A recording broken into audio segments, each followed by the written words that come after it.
So please, please, please, let me get what I want this time. When you first discovered Judge My Ride, and how you found out about Rob, and your first interaction on the website.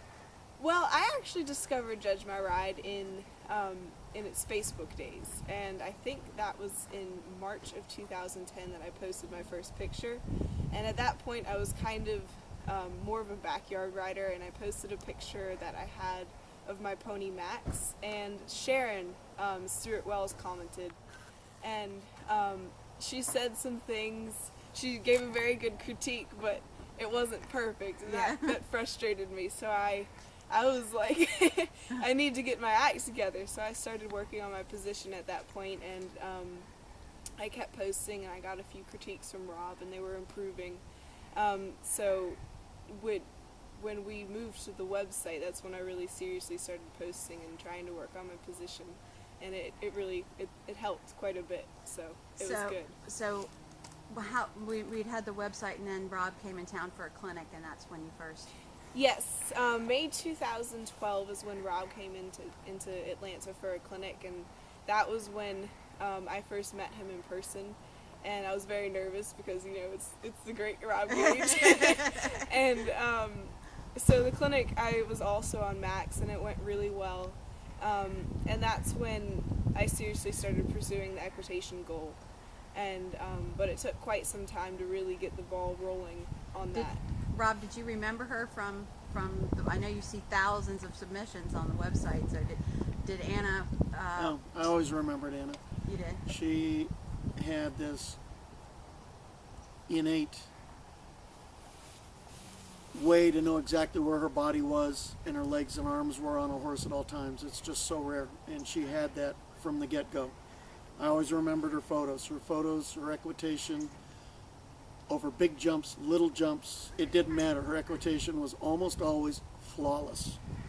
So from the first time you rode with Rob, it kind of lit the fire in you to get serious about doing the X. It did. I have always been a little bit of a timid rider, and I haven't always been confident in my ability, and one of the things I really remember about riding with Rob for the first time is he really just instilled confidence in me, and I was not afraid to really think and make comments and put effort into it. And after that, he told me, I asked him what I should work on after the clinic, and he looked at me and he was like, get an eq horse. So that's really when the whole process started. Unfortunately, she was never mounted as well as some of the other riders her age, which was holding her back, because I honestly think, I still to this day think, she could be, in the top 1% of the equitation riders in the United States if she had the same opportunities that some of them have. That's a pretty big compliment, It is. Anna. It's a huge compliment. Considering, Rob, you've taken riders to the winning USET finals and young riders. And I judge a lot of big equitation finals now, so I know what it is. And she's one of these kids that has an innate talent. She came out to California for a few days. I imposed on some of my friends to loan her some horses to ride, and every one of them said, that girl can come back and ride my horses anytime. Wow, Anna. It was quite an incredible opportunity for me, and I love riding with Rob. Rob's great. He's funny. He's an awesome trainer. But California was a big deal for me, and it was a huge opportunity. And she'd never seen the Pacific Ocean before. It's true. And being able to successfully ride the number of horses that I did also helped really give me confidence that I might be able to pull off what I want to. We counted, I think she rode 10 horses in 3 days, and unfortunately the week she came was super hot, It was which very hot. just happened to come on one of our unusually hot weeks, and she held it all together. And like I said, every trainer said she can come back and ride our horses anytime she wants. She did herself and her father proud. Way to go, Anna. Well, thank you. So, do you think, Rob, that a lot of kids in this country who dream about doing the Maclays or getting to any medal finals are naive about the process? And I know that I would speak to some kids and their dads would think that they just pulled up the trailer to Maclay Finals and they were entered. It takes. I've said this from the very beginning. I think being successful in the sport takes a combination of three things, and you can be a little weak in one if you're stronger in the other. It takes a certain amount of just God-given natural ability. There you go. It takes a good, hard work ethic. You got to be willing to put in the hours and the time. And in our sport, it takes a certain amount of money. Mm-hmm. I've always said you can't win the Indy 500 in a Volkswagen. That's true. That's a great quote.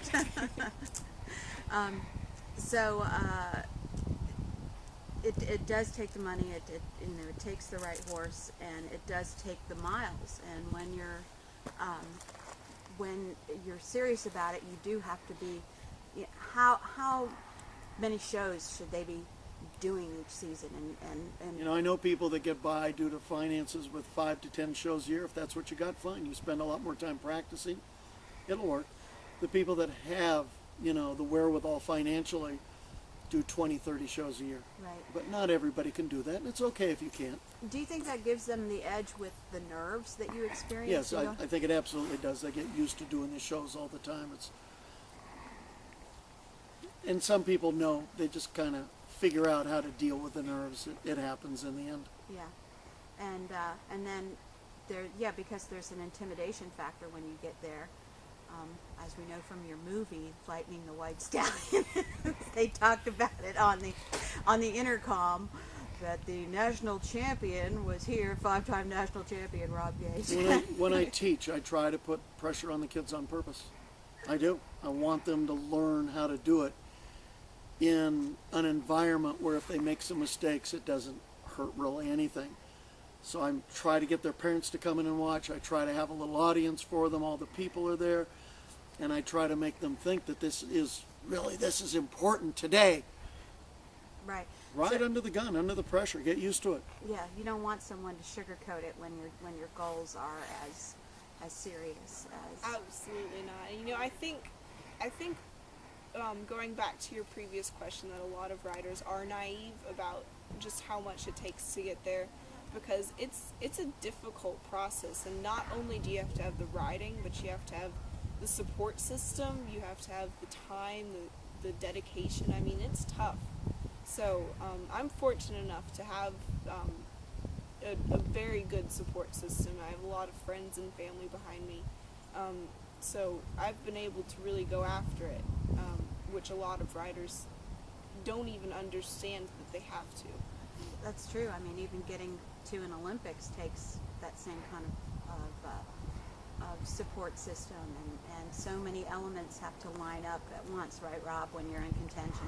So if you got a good horse that does its job well, I don't care if it's an equitation horse or a jumper, he's an athlete. He has to be taken care of like a prized athlete, and that takes grooms or riders who might have the time that have a lot of expertise in caring for horses at that level. So, in terms of, what kind of tracks Anna should be riding this year and competitions she should be going to, and I mean, what do you think she's going to need to prepare, going to show-wise? Do you think if she goes up to farther on the East Coast, will she get to see better courses, better jumps, more variety? I think it's not just the courses and the jumps, although that certainly is a part of it. I think it's the level of competition. So I think to start with, right here in Atlanta, she's just fine. But in the summer, if she has the opportunity, if she could go to Socrates, maybe Kentucky, although I like even Socrates better for the equitation divisions, and compete up there a little bit so she sees how the other riders ride, the top riders, and you can sit and study them. Oh, I think that's invaluable. Yeah, because here in Georgia, we don't see the kind of jumps. The equitation riders here get up to shows like that. They haven't seen big water jumps like that. No, it's very different. No, and they don't set the complex courses here.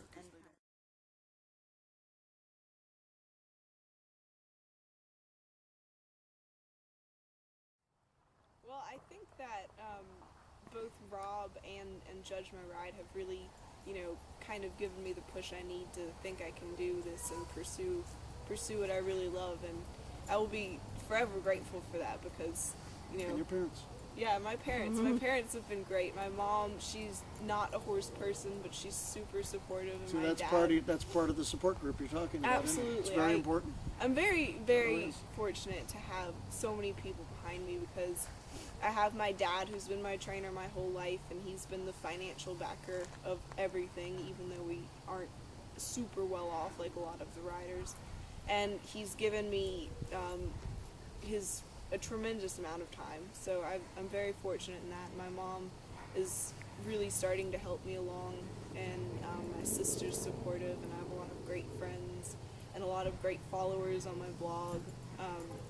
You must be excited about the Chronicle I'm featuring your very blog. excited about that. That was a kind of a shocking email to get, but it's been pretty cool, and the response was great. So that was very touching to see that, and I was very happy with how that turned out so far.